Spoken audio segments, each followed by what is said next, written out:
Hello, how are we? Welcome to another edition of Up the Reds TV with me, Andy Canbay. So, we play Sheffield United tomorrow in the Premier League at Anfield after convincing probably 3 points against Brighton after the second half on Sunday. So, this is one of 3 games we've got in 7 days. So obviously, the next game after this is the United game on Sunday. So let's concentrate on this one first, okay? Jurgen's Klopp's press conference. Some very good questions by the journos this time.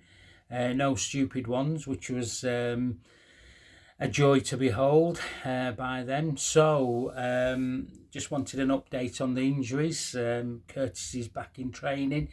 Robbo is also back. So yeah, I'll speak about my team selection in a few moments. But yeah, good to have.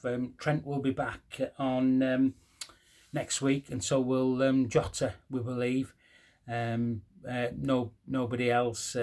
Ali's maybe 2 or 3 weeks more away before he gets back, and but yeah, all in all, the signs are good for some of our players coming back from injury, because we will need the squad in its full entirety for the next 6-7 weeks. And but yeah, it's going to be foot on the gas, because these games come in thick and fast, and Sheffield United at home is the latest one.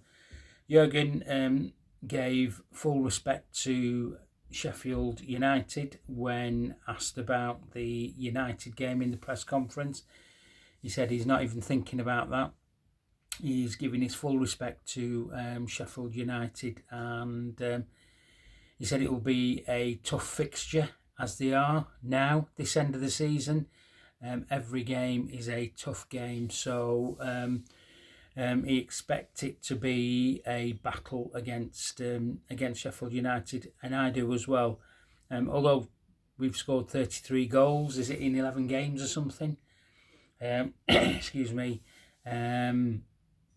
Sheffield United, on the other hand, have conceded 77 this season. So on paper, it looks like an easy 3 points. However, that's not the Premier League as we know it. It's the hardest league in the world to play football and to get results week in and week out. We understand that. We are Liverpool supporters. We know how it works.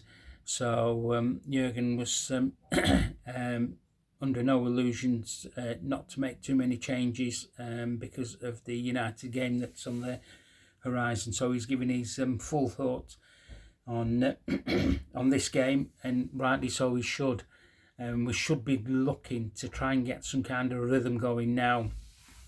There's the international break has finished, so yeah, everything seems to be okay with him. He's really impressed with the squad this season. He said with the players that have been missing, would he have thought that we were in this position at this part of the season? He wasn't 100% sure, but what he was saying was he's absolutely super impressed with the squad, how it's come together, and how they have met all the challenges thrown at them this season. Regarding the injuries, not having a settled team, players coming in and out. He didn't mention the white elephant that's in the room, that's the officiating, which has been also not helped Liverpool this season. But to say to only have lost 3 games all season in all comps is just amazing, really. It is. So yeah, he was asked about the City game against Villa and the Arsenal game against Luton. He said, I'm not interested. He said, last time I watched a game that had any interest from us was Leicester. He was probably muting Man City versus Leicester, when Vincent Kompany scored that worldie from outside the box. I personally would have saved that, being an ex-goalkeeper, but hey-oh. And anyway, yeah, so he said he's never watched title contender games since then, so that's a bit of a while ago. As that, he heaped more praise on McAllister, saying how it was great to have him at the club when they signed him, having to make him play in a position that he wasn't used to. But I think you can play him anywhere on the park and he'd give you a 8 or 9 out of 10 for me. He was saying that he's the best English speaker out of the Spanish or Portuguese players, and he said that's really important for us as well. So, but he has been a really important player for us this season, and put my neck out there. You know, he should be going for a few accolades for the end of the season awards. Touch wood if he stays injury free and he doesn't pick up another useless booking that he was given to make him miss a game, because he really is an important part of our team. He was asked about other players, and he was saying, look, it's really important that we have partnerships all over the pitch, which is really important. Obviously, I think he was mentioning the likes of Maka and Endo, but he also did say he likes to have 3 players in a partnership. It wouldn't be a partnership, would it? It'd be a try something, wouldn't it? A threesome. There you go.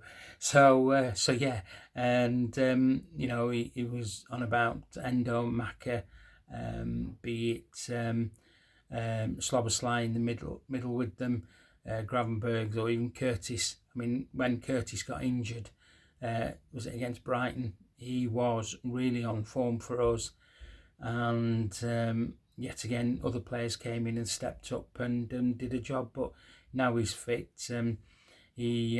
He's going to be a great asset for us, because we need, like Jurgen said, all our squad players this season. He emphasised how impressed again he was with the youngsters, and how they've played a part as well in there. So yeah. So he was also asked a question about being favourites because of where they are in the league, and he said, look, we just concentrate on ourselves. We are taking it game by game. We don't listen to any stuff like that at all. And he said that he doesn't listen to the mess that's on the outside, and that he's probably people making Liverpool favourites to win the league, because there's plenty of football to go. He also did say he would like a bit of luck between now and the end of the season, i.e., let's not pick up any more injuries, and let's give it a good try. I did tweet out, I still call it Twitter rather than X. I did tweet out some stuff in the Matchday programme with statements what Jurgen has made about tomorrow's game. He also mentioned about the heart rate being at, is it 110, 140, 160 or something like that. But he said he wouldn't want it any other way, and he said we will give it our best try, which I think is fair enough from him. So yeah. So let's my team selection. Okay, obviously Kelleher. I have to say Kelleher has, I don't know if he's amounted to overtake Alisson in playing more games this season, or he's on the verge of equaling it. It's one or the other. I think Alisson's played 24 Quaim, he's played the same amount of games, I would imagine, but I tell you what, there's no way has that lad let us down. If anything, what Jurgen said about him was, he couldn't be more pleased for him, because he always knew he's got the talent, and he showed it.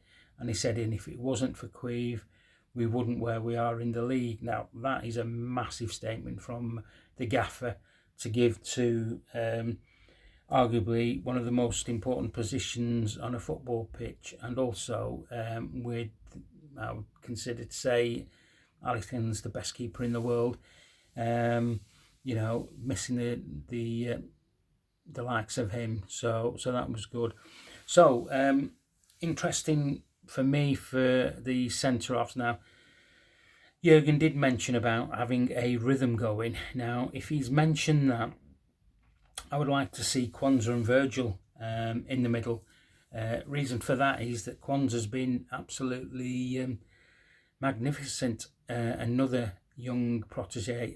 You can't believe that he's 20. He's going to be 21 at the end of this month. But he plays like he's been playing in that position for years. I mean, I did name him man of the match against Brighton because of the recoveries and the tackles that he did. Ibu. I mean, people are saying, look, keep Ibu for Manchester United, but let's just take it with this game. So I would have Kwanzaa and Virgil. I think there's a great partnership going on there, and let's keep it like that. So right back, Connor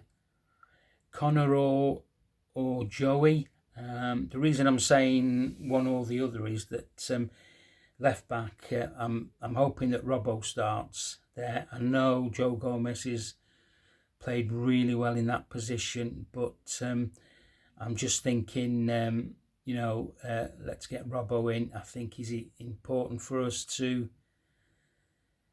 see us through the end of the season, and a toss-up between Connor and Joe as right back, but it's just one of those there. I mean, obviously, if Robbo doesn't make it and he's on the bench, Joey will cover left back there. But yeah, midfield, I've gone for the same three. Now, Endo did pick up a knock, as Jurgen alluded to in his conference today.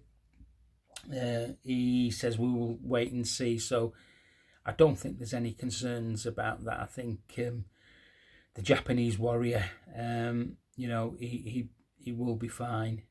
So yeah, and obviously Maka in midfield. If Endo doesn't come in, will he throw Maka a bit deeper and bring in Curtis for 60 minutes, or even Gravenbergs, or even Harvey Elliott for that matter?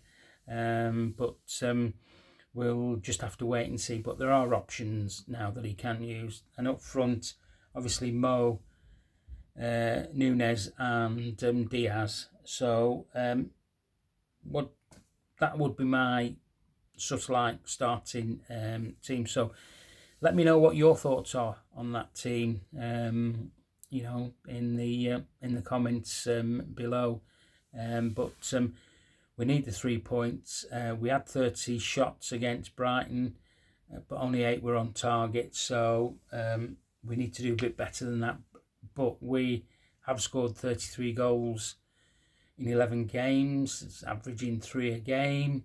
So, we need to make some of those conversions count tomorrow. As I say, don't write Sheffield United off.